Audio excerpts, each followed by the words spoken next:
Welcome to the Industrial IoT Spotlight, your number one spot for insight from industrial IoT thought leaders who are transforming businesses today. With your host, Eric Walenza.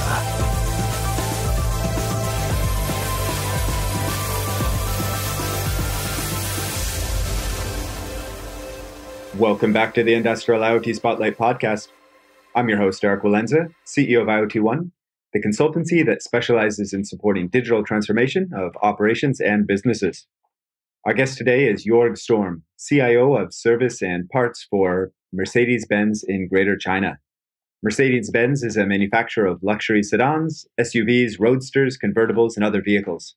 In this talk, we discuss the difference in developing and deploying digital solutions in China as compared to the West, with a focus on Germany.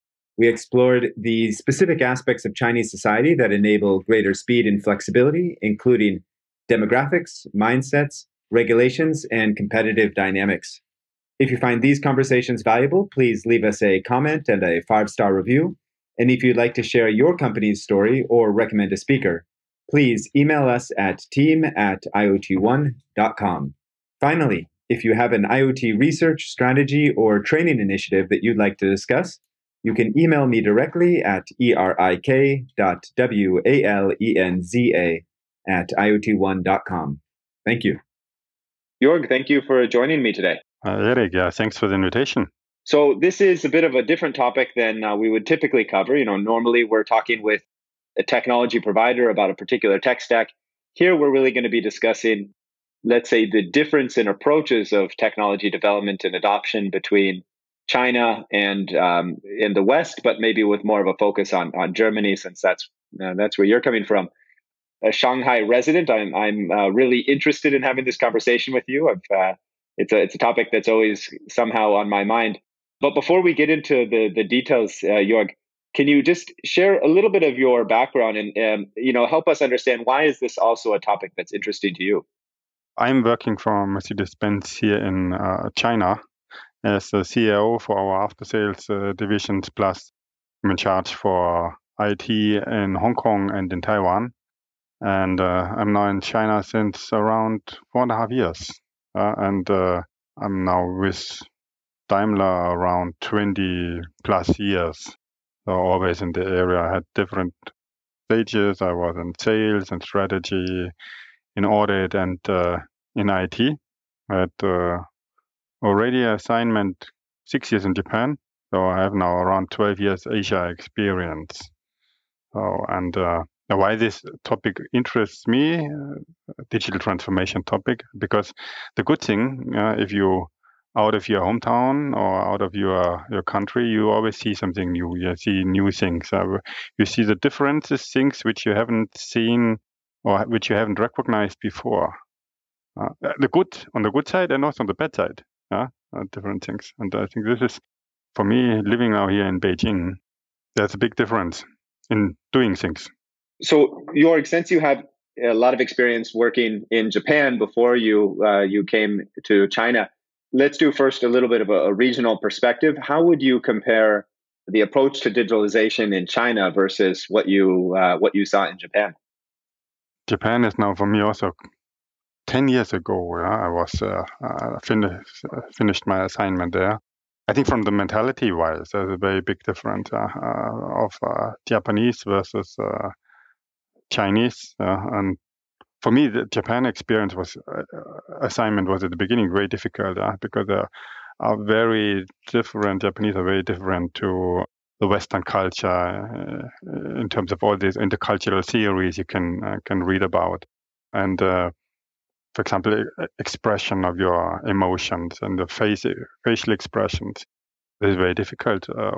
They didn't show expressions. Very different to the Western world. And working with Japanese also was very difficult for me, because coming from the Western side, where you're more on an individualistic base, and working with a collectivistic society where an individual does not want to make easily decisions, rather expect to have decisions being taken by the whole team. This is quite was challenging for me. In China now, this is very different. I think there are also this society is more collectivistic than the Western world, but not as strong, I think, as in Japan.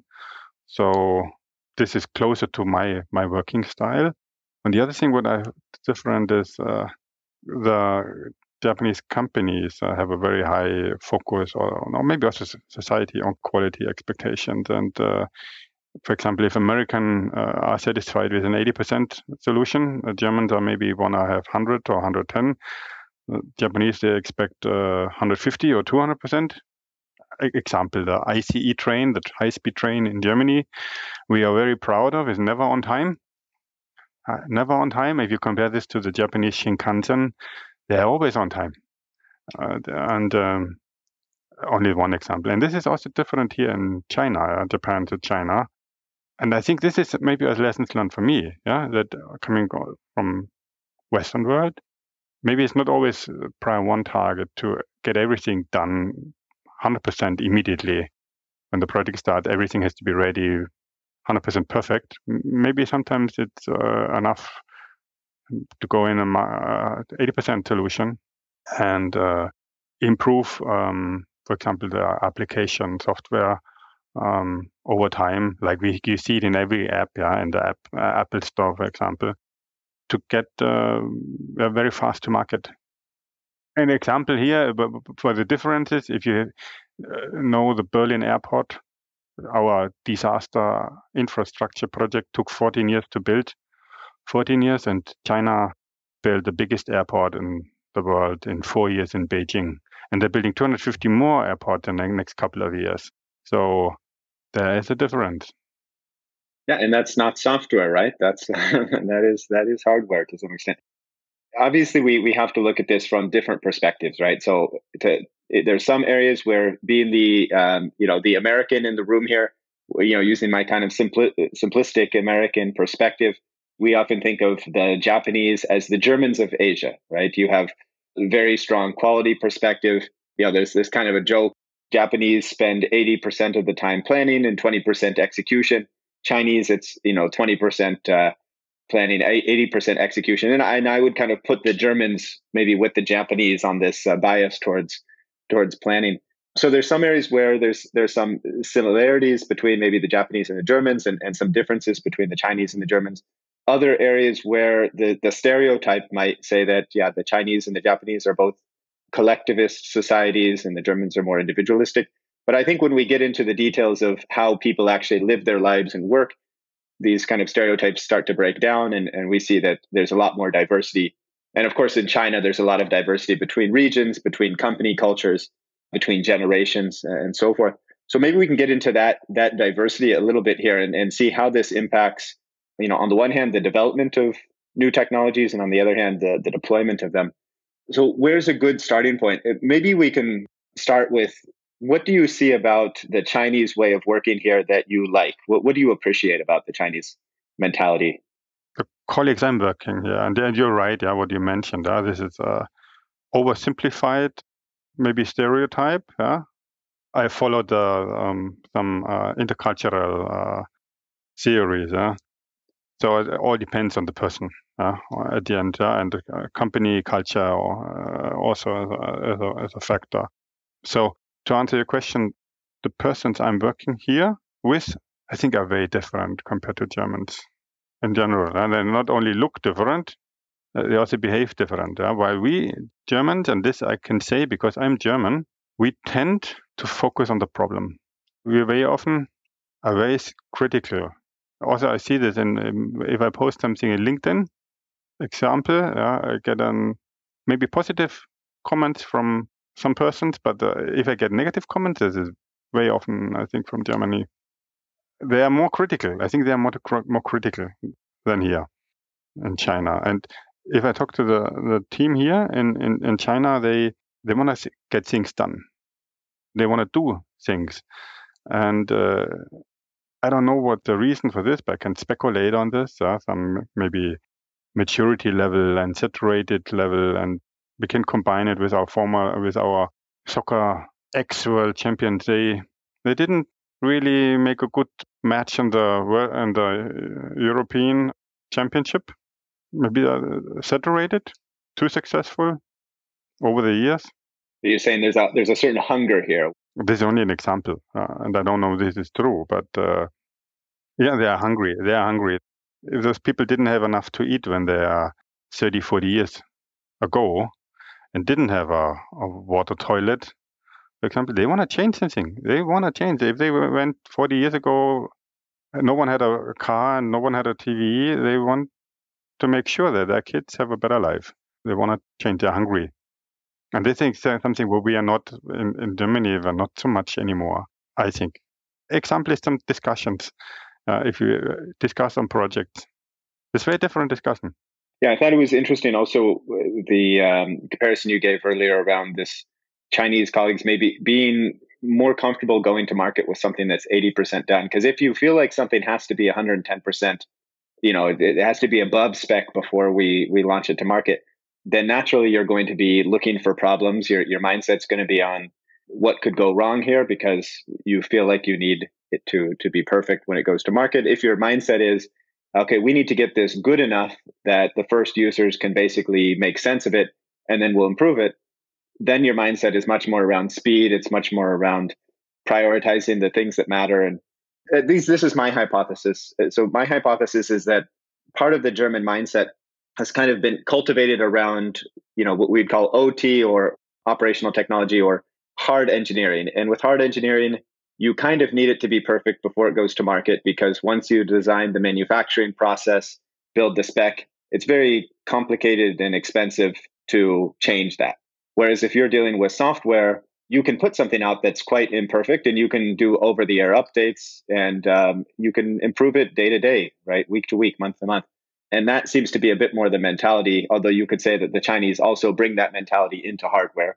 Sometimes they even, does that somehow ring true to you, or why do you think there might be this difference in approach to bringing technology to market?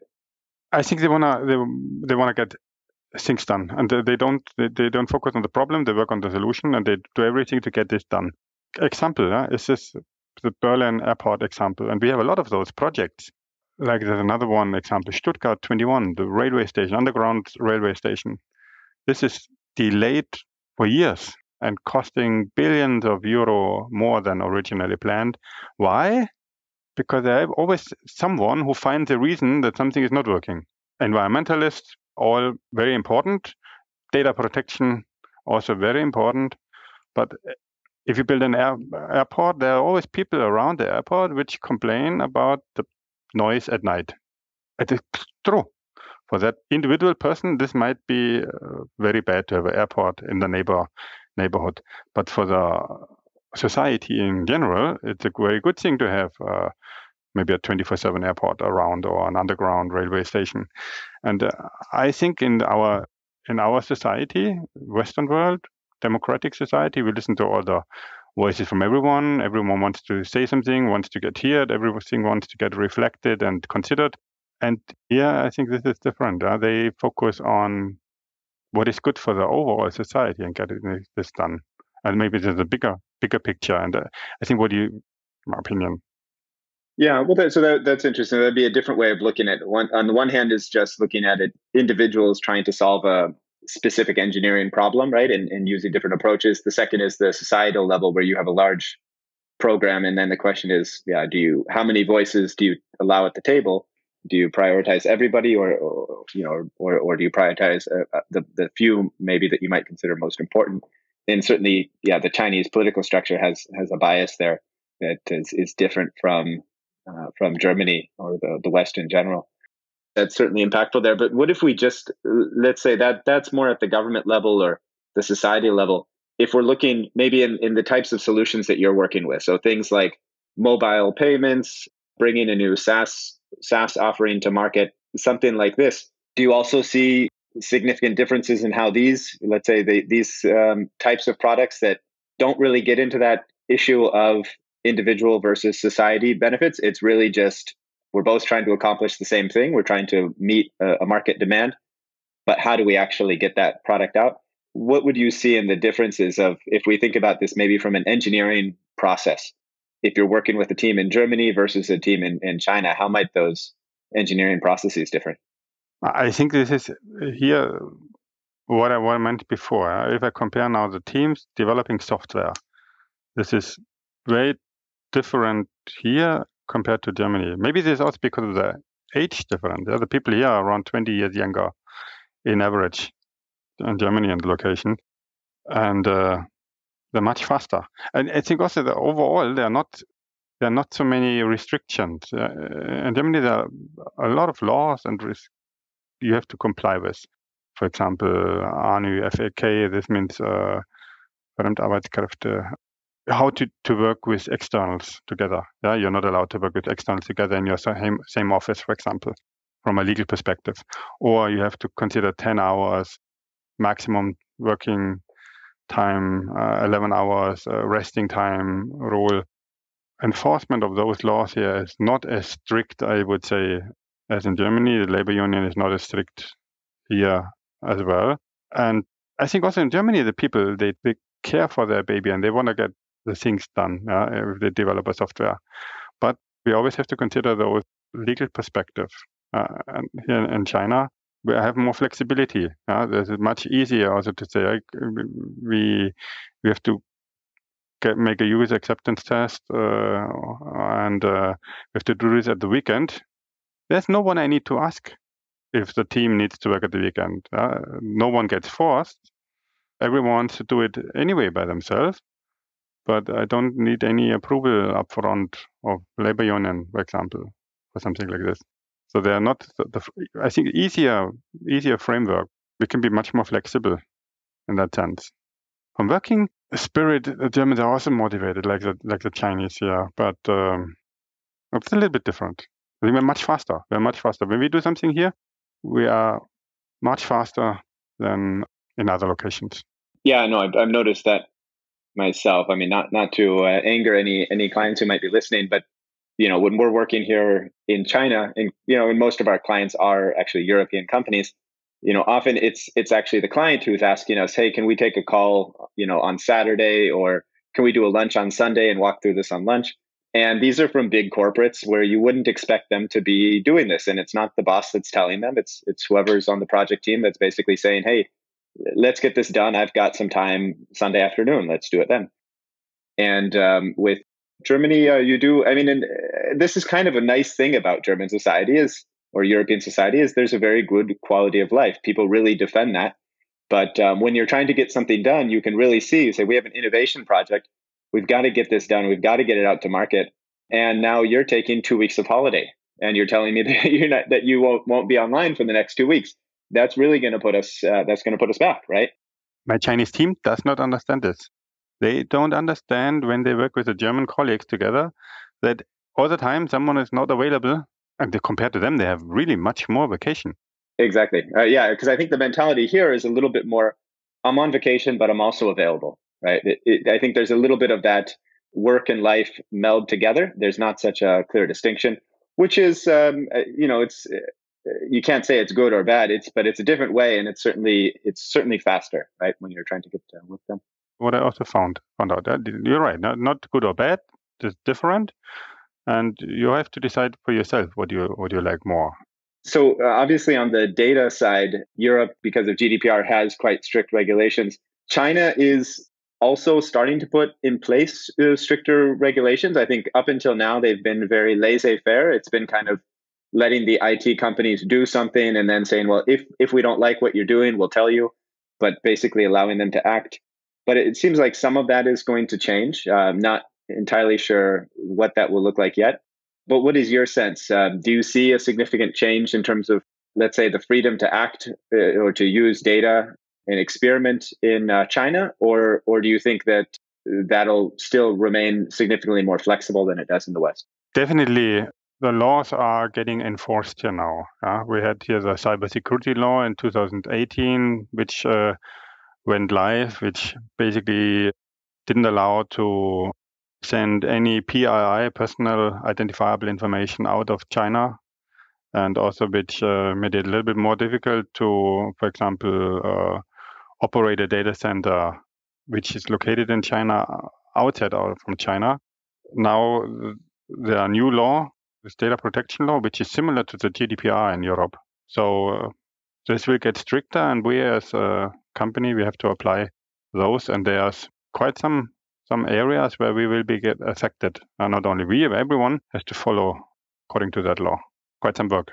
Do you think this will also impact the speed of innovation here, or how strong? I suppose it will to some extent, but how strong do you anticipate that impact being? This will impact, matter of fact, that if, for example, if you have big multinational corporations which have a very strong headquarter organization, headquarter IT, that for them it's more difficult to provide services for China. So China then has to develop their own applications to a certain extent, hosted here in China, as it's not allowed to send this data overseas anymore. I think this is for sure I would say it's kind of a decoupling effect which will happen due to this topic. Well, that's a good point, that the Chinese regulation is not so much about protecting the data, let's say the privacy rights of the individual. It's more about protecting the security of data, across national borders. So as long as you're building in China for China, probably this will not be too significant of an efficiency tax, but it really does decouple the systems. Yeah. Communicating to headquarters, obviously there's differences here, and I mean maybe we can look at this from the perspective of what do we centralize, what do we localize. Topic that comes up for me all of the time, both because of the differences in speed and the need to be faster to market in China, and also because of the different IT architecture that you'd have to put in place due to the regulations here, that really it makes sense in a lot of cases for a certain work to be done in China, but often that work is centralized in headquarters, and that's a difficult decision for corporates to make. What's your perspective on how to find that balance between what you want to be centralized and what you would need to localize in order to be competitive, when it comes to bringing digital solutions to market? If you look at along to the value chain, there are some, for example, support process, HR, finance, which we have, not only we, but most multinational corporations have this standardized. Everything what is customer oriented. We standardized this also in the past, but we discussed about this data protection laws upcoming. There are some areas where we need to localize, for example, one or the other application, and also provide different kinds of applications to customers. For example, in the Western world, we use WhatsApp and Google Mail and Google Maps, and something we cannot use here in China. So for that aspect, we have to do this, change those standard applications. In the one or the other country use apps. Here in China, we focus more on WeChat mini programs and have a seamless customer journey. This is something what our customers expect here very, very much. I think they're much more digital native than in other countries. My feeling, I read something that China is around 5 to 10 years advanced in digital topics. That's also my feeling here after around 5 years living here in China, and 4 years, 11 months didn't use any cash anymore. No coins, no notes, no credit card. Everything paid in with my mobile phone, WeChat and Alipay. I think this is a very big difference. This is something we have to consider also. Yeah, absolutely. So very different processes. I mean, this is my experiences as well, but it's not, let's say in the consumer areas, at least my feeling of the reason that China is quite far ahead in many of these areas is that there was simply a lack of infrastructure. People didn't have credit cards, they didn't have the infrastructure. And then Tencent and Alibaba, kind of brought this infrastructure, which was digital and quite different from the infrastructure that we had in place for the past several decades in the West. And it became adopted very quickly because it fit a need, whereas we didn't have such a strong need in the West because of the existing processes and infrastructure. So then we have those areas where there was a kind of an unmet need that really accelerated adoption. If we look at, I don't know how much you actually get into this, but if we look at the let's say, the more B2B digitalization. So let's say digitalizing, a supply chain, a warehouse, a factory, or internal operations. Do you get the sense that your Chinese colleagues are also somewhat more data savvy or digital savvy than you would expect in Germany in those areas? Or do you think it's more on the consumer side of apps, mobile payments, and these topics? I think automotive industry is probably benchmark for manufacturing, supply chain, and IT support. That's what I believe. I think we are pretty good. We are pretty good on a global scale already. Not only at Daimler, probably all other big OEMs, because this is something we have to make sure that this works out. If there's a difference in that area, I think the team here, they try out a little bit more. They're more open to innovation.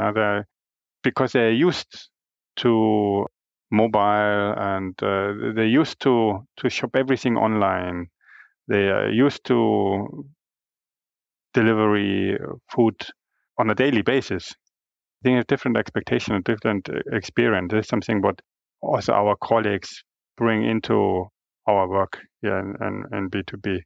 I think from they're younger, mentioned, and they are mobile. The mobile first strategy in their mind. It's something where I see there's a big difference. Also from mindset. I would not say that this is in B2B. I would not say there's a big difference, but I think here we're more open. They want to do something. They want to change something more. Only the example of 5G. If you take the 5G speed, the rollout of 5G speed here in China versus Europe, this is far away. I saw some charts about the amount of 5G antennas which are rolled out every week in China. This is n times more than whole Europe. Yeah, I had my China Unicom, my telco provider, calling me about a year ago or 18 months ago, and basically pitching me and saying, we'd like to switch you from 4G to 5G, and we'll give you basically we'll give you a better package at a discounted rate if you switch now. And I said, okay, sign me up.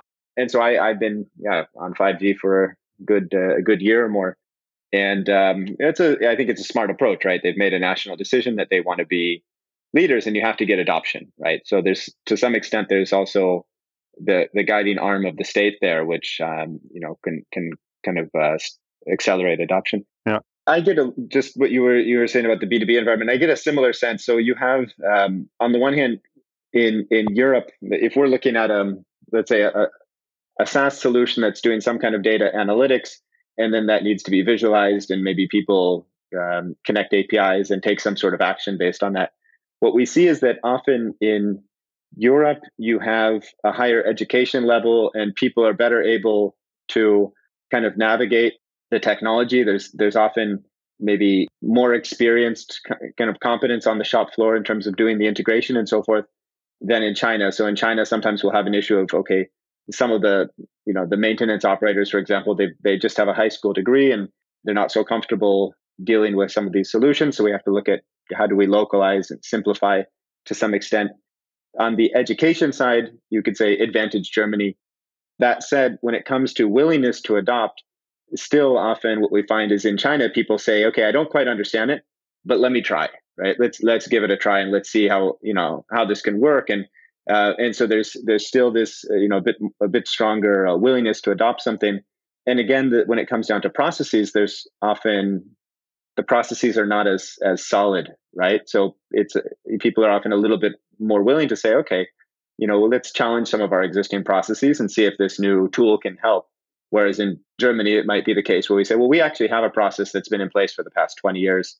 And unless this is much, much better, let's not change the status quo, because the status quo is. So there's this kind of thing. When you're successful, it's hard to change. And Germany has been very successful, right? And when you're, it has been, but the future is a different ballgame, right? I agree to two of your statements. The processes in place, we have for sure in Europe or Western world more process maturity. Yes, I also agree to that statement that the people here they want to do something and they don't know how to do, but I'm not afraid of trying out something and doing something. I disagree to this knowledge topic, education topic. I really disagree. This is something which was quite interesting for me. Yeah, we are a top brand. Yeah, we have for sure we get very good people also due to that brand, which also want to work for us in Germany also. But here in China, I would not say they are from education level lower. They have, I think most of them have master degree. There are people which have an MBA in Stanford in the team. People which they speak all speak Chinese and English, all. Some speak German, also very, very high qualified. And you see that if you go to a shopping mall and the top floor, all you see the children education center where you park your kid for the weekend, and they got additional training in the one or the other topic, which might be now after the government changed something, maybe this will get reduced, this topic. But I think this education topic, this is what we think. We think we are more, have a higher degree of education. This I don't think anymore. I don't think so. I think I kind of agree with you. I was thinking more from the perspective of, let's say, like a maintenance engineer, because there I think Germany has had people going through college for a longer period. So then you're more likely to have somebody maybe with a high school degree. But yeah, certainly if we look at the newer generation, the younger generation, China's invested very heavily in human capital here. What are I think we've been quite favorable of China so far. And, generally I'm also quite positive on the approach to working here. What do you see as challenges working in China in bringing technology to market?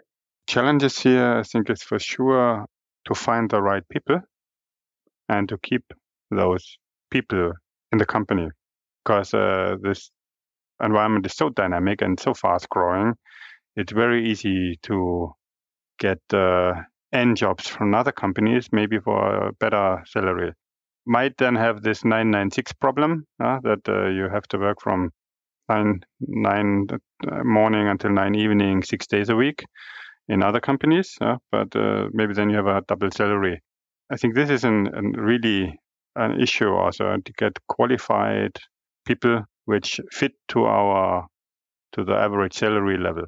There are some internet companies, Alibaba, Tencent, Baidu, which act differently. They pay more, but then they also let the people work 24 hours, which is maybe not something which is really good at the end. So this, I think, is a topic. Data protection, we mentioned that already. This is getting enforced. I think this is also, and I think it's a good topic also at the end. I don't know if this is something that you have to deal with a lot, but system integration, we see the challenge sometimes of, let's say somebody has a solution. So this is a bit more of a B2B topic, but maybe they have a technology solution and they would like their customers or their suppliers to integrate that into their systems. And maybe in Germany, everybody uses SAP. Integration is maybe not easy, but at least it's feasible. And here, this level of the IT system integration is often lower. Do you see that as a barrier to anything that you're doing, or are you mostly kind of in a more of a B2C environment where that's not a challenge? We're a big company. Yeah, we are using also SAP as our main systems in a lot of areas. So there are, I think, no issue. We are able to interface our SAP to all kinds of other applications here. I think there's no problem. But with working with partners, do you see like maybe you might want to connect to your suppliers, for example, so that you have visibility in terms of when they're shipping, that type of thing? You see any difference in terms of the ability to connect, not within your organization, but between organizations to share data? No, we have that. We have that in place. There's no problem. There's no issue.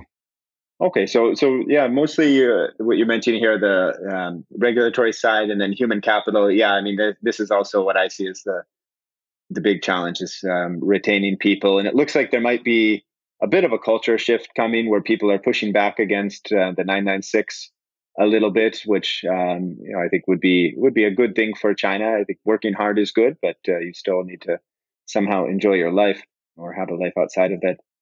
Any other topics, Jorgen, that we haven't touched on that you think would be important for the topic here? This digital transformation thing, or this topic, you only see what is available outside of your country if you leave your country.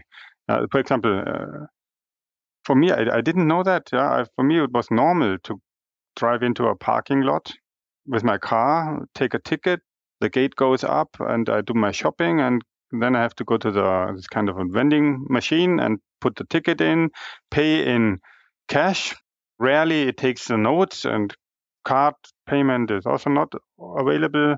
I get this parking card out. I go to my car, I drive out, put it into the machine at the gate, and the gate goes up.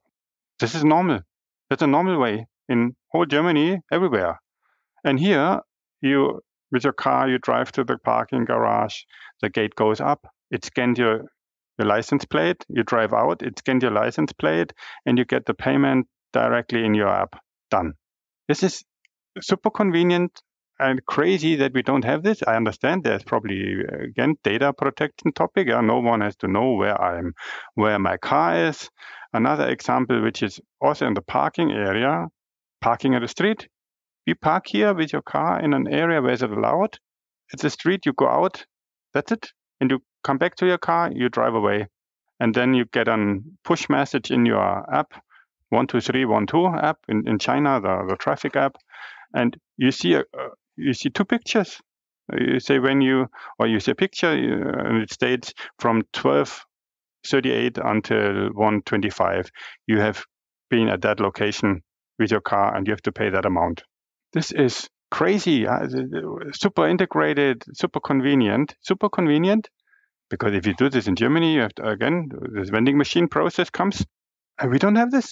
Because we don't have mobile payment. There's no one, you can't pay this, and no one wants to give away all the data. This is something what, for me, this is shocking. For me, I couldn't travel to Germany now since 1.5 years because of this COVID drama, and that's maybe the next topic. But before, when I was in Germany, I went to a supermarket and I wanted to pay and forgot my wallet because I only had my mobile phone in my hand because I'm used to paying with my mobile phone. It doesn't help me in Germany anymore. I need my phone and my wallet.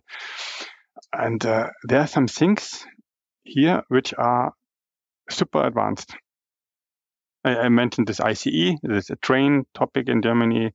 This train, we always think we have everything under control, but this is most of the time delayed. If you make a booking for a seat in the train, you get informed when you're at the track that someone changed the sequence of the cars. You have to run from the front to the back in a minute. You have no internet in the train from Hamburg to Berlin.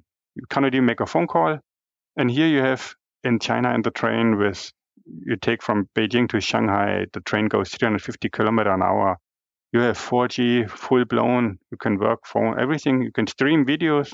This is very different. And this is what's shocking for me because I know that. The ones which here know that, but the ones which are not here, have not seen this, they don't know.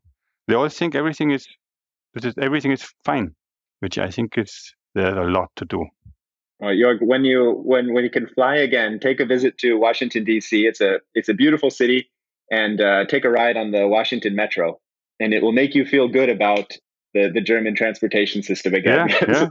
The Washington, oh my God, it's terrible. It's always 20 minutes late, and then they have carpets on the metro, and inevitably somebody has forgotten to use the restroom and decided that the carpet was the place. So yeah, it's a complete mess in the nation's capital, right? It's really an advertisement for kind of incompetency. But no, so this is it kind of maybe an important point then. As a senior leader here in China, how do you communicate to headquarters that, listen, we need to do things differently, and you're not going to understand exactly why we need to, because you're not here, you don't, because it's, you can always tell somebody, you can say, here's the bullet points, here's what we need to do. But to actually communicate that to them effectively when they're not here on the ground and haven't seen it with their own eyes can be quite challenging and frustrating. What's your approach to making sure that headquarters understands what needs to be done here? That's true, yeah. There are a lot of people which haven't seen this with their own eyes. They can't understand why something is different, why there's no WhatsApp available, for example. Now the problem is no traveling possible, but if traveling is possible again, then for sure we get a lot of visitors and show them around, and so they can see. Seeing is believing what's going on. Now we go to a robot restaurant, for example, Haidilao, the hot pot restaurant, take a subway ride, take a train ride, and experience this, what the difference is. This is something we have to show. And if you're sure, we always tell we need some different things. We need it faster. We need 24/7 support. We can't wait so long because our customers expectations are also different. Mobile first, what I mentioned. And this COVID topic, that also very different handled here. They don't understand. I think they also don't believe that there's no COVID here anymore in China. Almost no COVID, because they don't see it. They only hear the news. And I just saw in the news this morning, President Biden had basically mandated vaccines for all federal workers and every company that has more than 100 employees. So you either have to get vaccinated or you have to do weekly testing, which is, it's a pretty extreme step. But on the other hand, we have 150,000 people getting sick every day and something like 2,000 people dying every day. So there's extreme measures. But still, when I call people in the US, they always ask, "Oh, how are things in Shanghai? You're in the office? What are you doing in the office?" And I've been in the office since about May 2020. And things are going okay. Yeah, this is handled super different. Also, this makes me really sad. If recap this nightmare last year in February 2020, we had some lockdown, more or less, home office, but the people have been super scared. They have been scared. Not the government told them you have to be scared. My colleagues have been scared. They are wearing masks since 1.5 years now, also in office. We have disinfectant sprays in 1.5 years. We have the health kit, the big data tracking tool, available since 1.5 years in WeChat for 1.4 billion people, and everyone uses it. And you only can get in a restaurant, a swimming pool, a cinema with a green code that everything is fine. You have not been in an emergency area. You don't meet anyone. We have in this health kit. You have the vaccinations are in and your tests are in. Something they're discussing in Germany if they want to do this, and they have this now, which now over a year later, and the people still protesting in front of our parliament against masks and all kinds of restrictions. And here they do this. They say, okay, there is a case. We track down that case. We put the people affected in quarantine, 3 weeks, topic done. And that's the only country on the planet which has a positive GDP development in last year. And everything is normal. Everything back to normal. In Germany, they are doing here home office all the time, and they expect now the fourth wave. Why? Because there's no one. The people are no responsibility for other people. They're individualistic. They care only by themselves, and there's no one who's steering this and say this is the right way to do. It's interesting because there's a lot of foreigners here in China, and I think pretty much everybody I've talked to has actually been very supportive of the Chinese approach, right? I haven't met anybody who said I'm upset that the government is requiring, that I use a QR code to scan into buildings or that I wear masks. I guess we are to some extent, you self-select when you leave your country and go to another country. So you kind of self-select and you have some maybe a bit of a different cultural mindset than the average. But it's a little bit hard for me, at least, to imagine what's going on in the US right now, because 100% of the foreigners that I talk to, or the Americans that I talk to in China, say this makes a lot of sense, right? It's great to be able to travel freely and be healthy, and we're willing to make these little sacrifices because really they're quite small sacrifices. But obviously, for whatever reason, we have large populations in both the US and Germany who have a completely different perspective and see this really as an infringement on their rights. So. Yeah. Good. Well, Joerg, really appreciate you discussing this with me. Like I said, this is a topic that is always somehow on top of mind for me, because most of the time I'm somehow working with companies that are abroad and trying to do my best to communicate how things work differently here. So really appreciate you taking the time to share your experience here with me. Yeah, also thanks for your time. It was quite interesting for me also.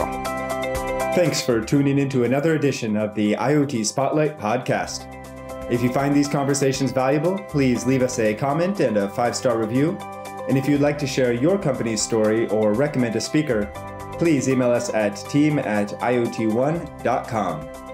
Finally, if you have an IoT research, strategy, or training initiative that you would like to discuss, you can email me directly at erik.walenza@iotone.com. Thank you.